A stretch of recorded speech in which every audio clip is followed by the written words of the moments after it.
Israeli Prime Minister Benjamin Netanyahu has testified for the first time in his long-running corruption trial. He is accused of accepting gifts from millionaire friends and for allegedly seeking regulatory favours for media tycoons in return for favourable coverage. Netanyahu denies all the charges, any wrongdoing, and he has pleaded not guilty.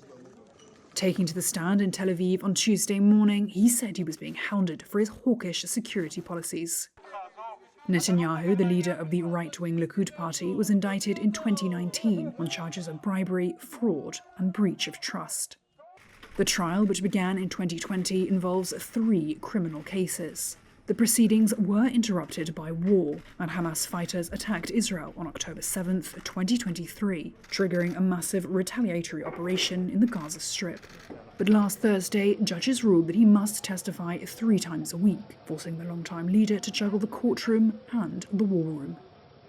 While on the stand, Netanyahu portrayed himself as a staunch defender of Israel's security, withstanding pressures from international powers and a hostile domestic media.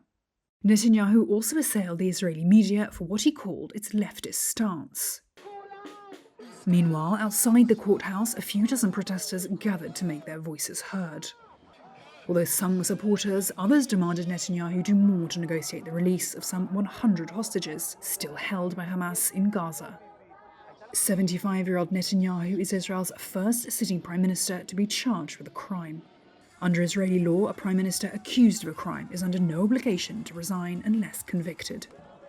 Before the war began, Netanyahu's legal troubles and political decisions, in particular his bid to curb the powers of the judiciary, bitterly divided the country. His domestic legal woes were compounded last month when the International Criminal Court issued an arrest warrant for him and his former defense chief Yoav Gallant, along with Hamas leader Mohammed Deif, for their alleged war crimes in the Gaza conflict.